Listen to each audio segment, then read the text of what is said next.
Yo no estaba buscando un tesoro, estaba buscando una salida, una vida más tranquila, un lugar donde el silencio no fuera una amenaza, sino un regalo. Compré esa casa de campo casi sin pensarlo, casi desesperado, con los ahorros que me quedaban después de años en una ciudad que me había consumido sin devolverme nada. Era una propiedad pequeña, descuidada, con el techo rajado y las paredes manchadas por la humedad. El agente inmobiliario me dijo que había estado abandonada por más de 15 años. Nadie la quería, era demasiado vieja, demasiado lejos, demasiado silenciosa. Para mí era perfecta, o al menos era lo único que podía pagar. Los primeros días los pasé limpiando, reparando, intentando creer que había tomado la decisión correcta, y fue en uno de esos días cuando caminé hasta el fondo del terreno para revisar el gallinero en ruinas que la pala golpeó algo debajo de la tierra. Un sonido que no era de piedra, no era yijaís, era sólido, metálico, intencional. Me detuve, miré hacia abajo y algo en mi interior me dijo que mi vida estaba a punto de cambiar de una manera que yo jamás hubiera imaginado. Para entender por qué esa casa de campo significó tanto para mí, tienes que saber desde dónde venía. Durante casi 12 años trabajé en el sector financiero, analyst, coordinador, gerente. Los títulos fueron cambiando, pero la sensación siempre fue la misma: estar dentro de una máquina que te necesita, pero no te ve. Reuniones a las 7 de la mañana, llamadas a las 11 de la noche, vacaciones postergadas año tras año con la promesa de que el siguiente sería diferente. Nunca fue diferente. El punto de quiebre llegó de golpe. ¿Cómo suelen llegar las cosas que uno no quiere ver? La empresa fue absorbida por un grupo internacional. Los puestos intermedios fueron eliminados, el mío entre ellos. Recibí el correo un martes por la tarde, entre una junta y un café. 4 años de lealtad resumidos en 16 líneas de texto corporativo. Lo que vino después fue peor que el desempleo. Fue el silencio. El silencio de no tener a dónde ir por las mañanas. El silencio de las notificaciones bancarias que llegaban, pero ya no eran depósitos. El silencio de los amigos que seguían con sus vidas mientras la mía parecía haberse detenido en ese martes de correo electrónico. Por las noches hacía los mismos cálculos de siempre. El dinero alcanzaba para 3 meses más si recortaba todo lo prescindible. 2 meses si algo fallaba. 1 mes si fallaban 2 cosas. Y a veces, cuando la ansiedad me despertaba a las 3 de la mañana, pensaba en mi padre, en cómo él siempre decía que la tierra nunca te abandona, que la ciudad te promete y te traiciona, que la tierra, si la cuidas, siempre te devuelve algo. Fue ese pensamiento el que me llevó a buscar propiedades rurales, no con convicción, con desesperación disfrazada de decisión. Cuando encontré el anuncio de esa casa de campo, la foto mostraba paredes viejas, un jardín invadido por la maleza y un gallinero al fondo que parecía a punto de derrumbarse. El precio era ridículamente bajo. Llamé ese mismo día, compré esa misma semana. No sabía si era valentía o locura.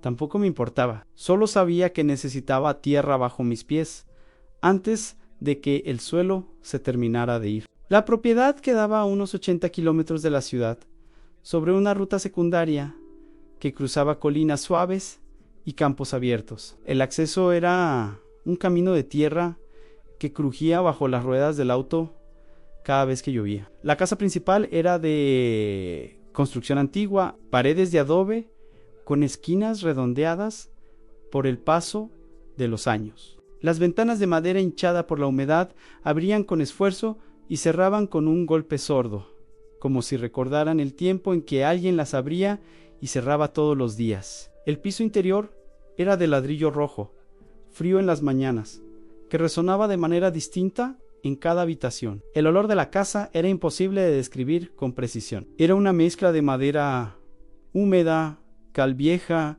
y algo dulce que quizás era la tierra misma filtrándose a través de las paredes. En las primeras noches, ese olor me perturbaba. Después se convirtió en algo que esperaba sentir cada vez que abría la puerta. El terreno detrás de la casa descendía suavemente hacia un arroyo pequeño rodeado de sauce y álamo. En las tardes, cuando el viento venía del sur, traía el sonido del agua mezclado con el de los pájaros. Había algo en ese sonido que desaceleraba algo dentro de mí, como si mi sistema nervioso, entrenado durante años para responder a alarmas y notificaciones, estuviera aprendiendo a respirar otro ritmo. Y al fondo del terreno, separado de la casa por unos 30 metros de pasto alto, estaba el gallinero. Era una estructura de unos 4 metros de largo por 2 de ancho. Las tablas de madera habían perdido la pintura hace tiempo y mostraban una superficie grisácea cosiplateada o del color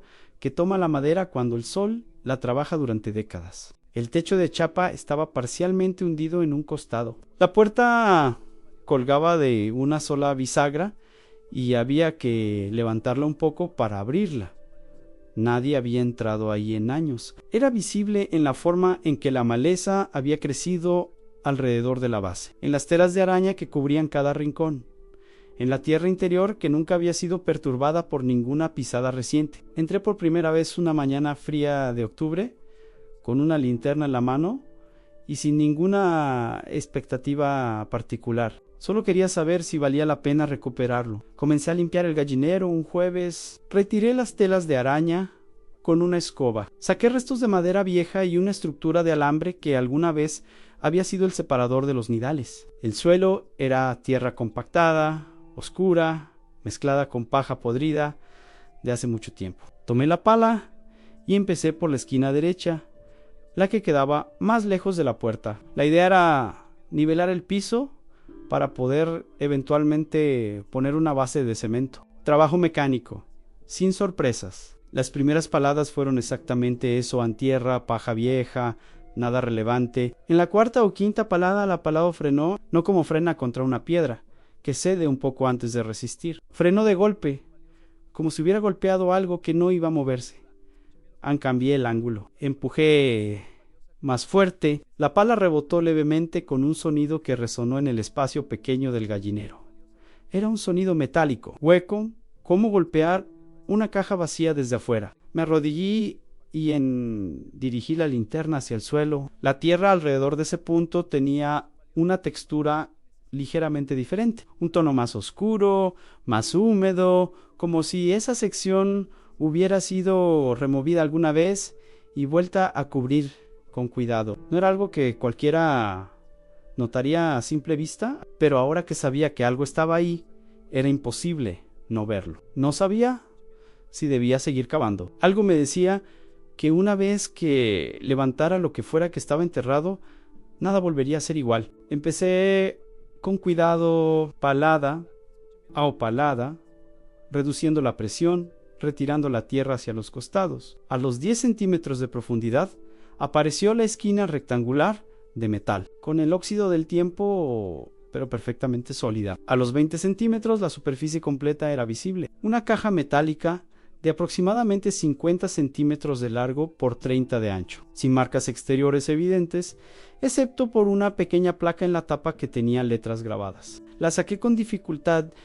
Pesaba no como pesa el metal vacío, pesaba como pesa algo que está lleno. La coloqué sobre el suelo fuera del gallinero, a plena luz del día. En la placa decía Ann, una fecha 1968, y debajo de la fecha una frase en español con letra pequeña y cuidadosa estaba sellada, no con un candado común, con un mecanismo de cierre integrado que requería una llave de perfil específico del tipo que se usaba en Europa Central durante los años 50 y 60. Lo supe después, cuando un cerrajero especializado en mecanismos antiguos me explicó todo esto con la paciencia de alguien que ha visto cosas extrañas más de una vez. Esa primera tarde la intenté abrir durante 1 hora, con alambres, con destornilladores, con la esperanza de que el óxido hubiera debilitado el mecanismo lo suficiente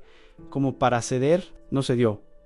La llevé adentro de la casa. La puse sobre la mesa de la cocina y me senté frente a ella como si fuera a hablarme. Esa noche no dormí bien.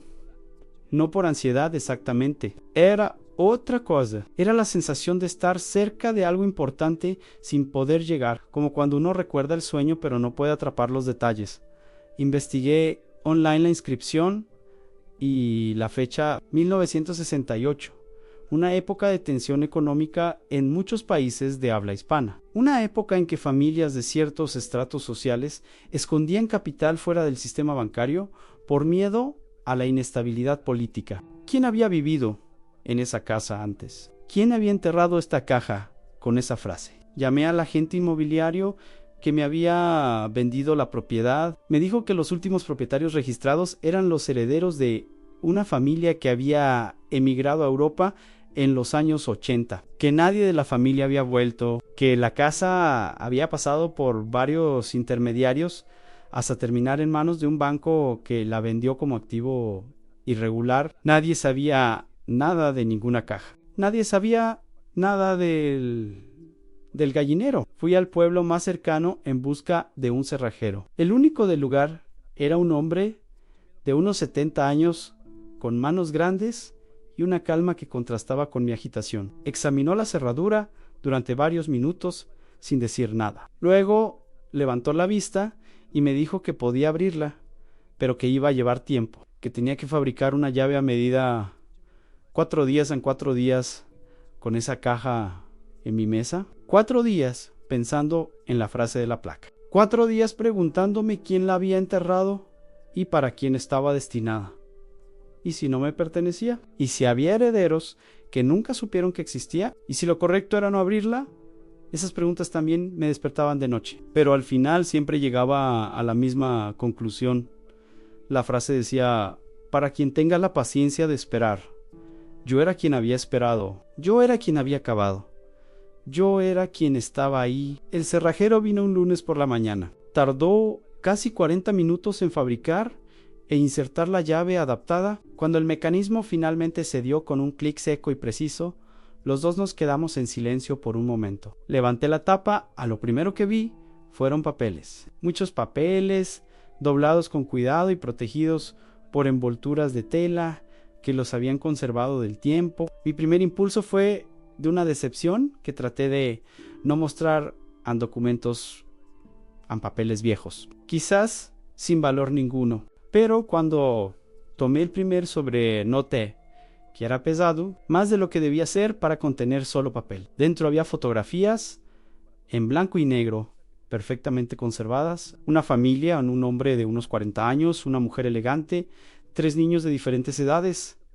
Estaban frente a una casa. Frente a esta casa, a mi casa, pero disintado, con la pintura intacta, el jardín cuidado, el gallinero al fondo, en perfectas condiciones. Alguien había vivido aquí, había amado este lugar y lo había dejado con la caja enterrada adentro. Debajo de los papeles encontré una bolsa de cuero atada con una cuerda. Cuando abrí, el contenido cayó sobre la mesa con un sonido particular a monedas, varias docenas de monedas de diferentes tamaños y metales, algunas de oro evidente, con un brillo que el tiempo no había podido apagar completamente. Otras de plata, más oscurecida. Algunas tenían inscripciones en idiomas que no reconocí de inmediato. También había 2 anillos, uno con una piedra que parecía un rubí, engarzado en oro amarillo, otro más simple de plata, con una inscripción interior que decía siempre juntos, 1941, y debajo de todo eso, envueltos en un paño de terciopelo rojo descolorido. 4 billetes de una denominación que ya no circulaba, pero que correspondía a una emisión especial de mediados del siglo XX, que, según comprendería después, tenía valor numismático significativo. Empecé a entender que lo que tenía en mis manos no era el descuido de alguien, era una decisión, era un legado preparado con cuidado y tiempo. Llevé todo a un especialista en antigüedades y numismática en la ciudad. El proceso tomó 3 semanas, incluyendo consultas con un gemólogo para las joyas y con un historiador para los billetes y documentos. Los resultados llegaron por escrito un viernes por la tarde. Las monedas de oro eran piezas de colección de alta demanda entre los años 1920 y 1955, acuñadas en países europeos en momentos de transición política. El anillo con la piedra roja era genuinamente antiguo y tenía valor histórico verificable. Además del material, los billetes correspondían a una emisión limitada y eran piezas buscadas por coleccionistas internacionales. El valor total del conjunto fue estimado en una cifra que hizo que mi mano temblara levemente mientras sostenía el papel donde estaba escrita. No era una fortuna de película, pero era suficiente para pagar todas mis deudas, suficiente para restaurar la casa completamente, suficiente para comenzar desde un punto que yo nunca había imaginado alcanzar. Y todo estaba esperando en el gallinero en ruinas de una casa que nadie quería. Al fondo de la caja de Bajou, y todo había un sobre sellado con cera. La cera estaba quebrada por el paso del tiempo, pero el sobre seguía cerrado. Lo abrí con cuidado. Adentro había una carta escrita a mano, con una letra pequeña y regular, en tinta que se había vuelto marrón con los años, pero que aún era perfectamente legible. Así comenzaba la carta, y con esa sola frase algo se movió adentro de mí. El hombre que la había escrito se llamaba Ernesto. Tenía 53 años cuando escribió esas palabras. Era el dueño original de la propiedad, hijo de inmigrantes europeos que habían llegado al país a comienzos del siglo XX, con poco dinero, pero con mucho trabajo.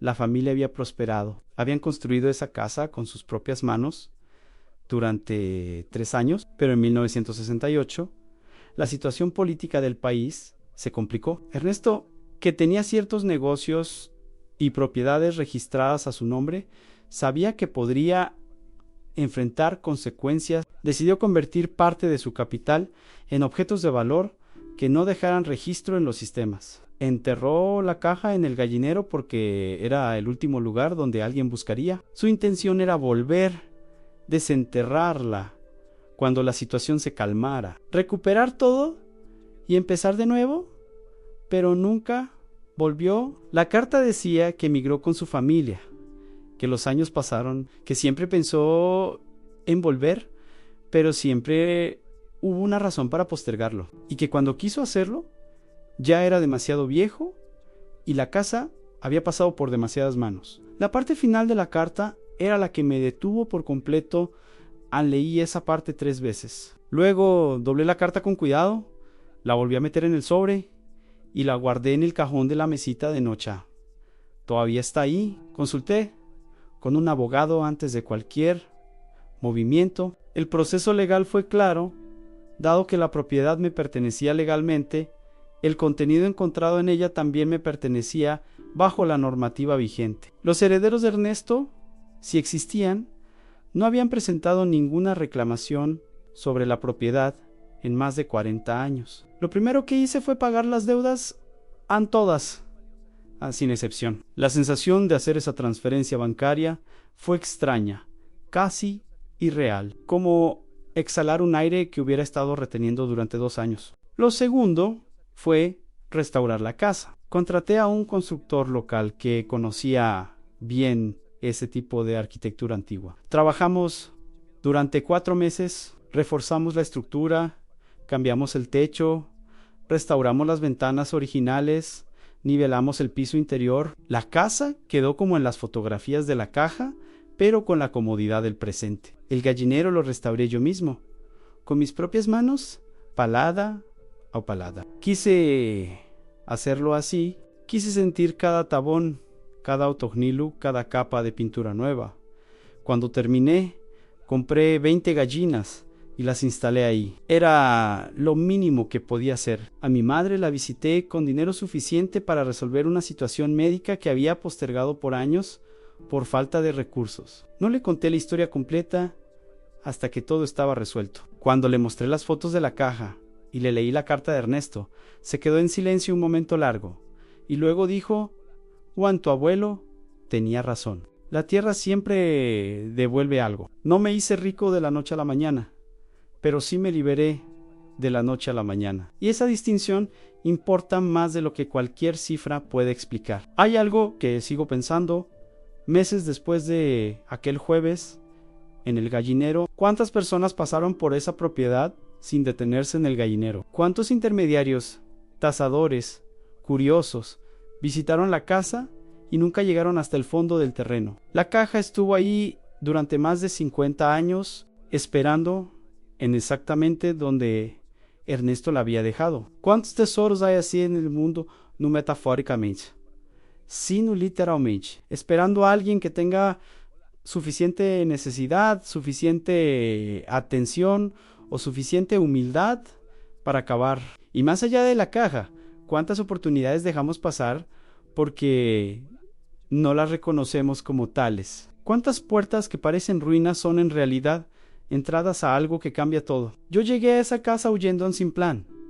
Claro, con miedo, con la sensación de que estaba retrocediendo en lugar de avanzar, y resultó que ese retroceso era el único movimiento que me podía llevar hacia adelante.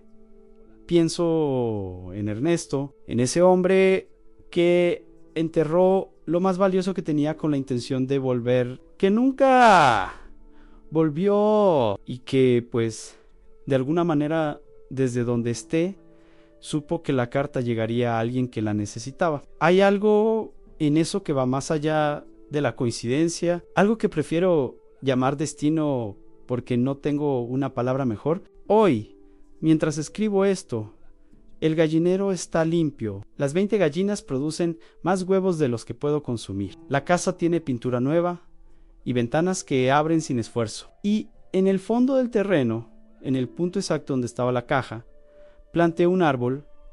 No sé exactamente qué tipo de árbol es. Me lo dio un vecino del pueblo y me dijo que crecía rápido y que daba sombra todo el año. Eso era suficiente para mí. Pero hay una pregunta que no me abandona. ¿Qué hubiera pasado si yo nunca hubiera comprado esta casa? Si hubiera elegido otra propiedad, otro pueblo, otro camino. La caja seguiría ahí, enterrada. La carta de Ernesto seguiría sin leer. Y yo seguiría acumulando deudas en una ciudad que me consumía sin devolverme nada. Y entonces me hago la otra pregunta, la que realmente importa. Si yo encontré esto aquí, en un gallinero olvidado, en una casa que nadie quería, que hay enterrado justo donde tú estás ahora. Porque tal vez el tesoro que estás buscando no está en el lugar que parece obvio. Tal vez está en la propiedad que nadie quiso, en el trabajo que todos desestimaron, en la relación que parecía imposible, en la decisión que te daba miedo tomar. Tal vez está en el gallinero, en ruinas de tu propia vida, esperando que tengas la paciencia de cavar. A veces el mejor tesoro llega cuando dejas de buscar el éxito y empiezas a cavar donde el destino te llevó. Si esta historia te llegó de alguna forma, deja tu like y suscríbete al canal. Escribe en los comentarios desde qué país nos estás viendo. Tengo curiosidad por ver hasta dónde llegará mi historia.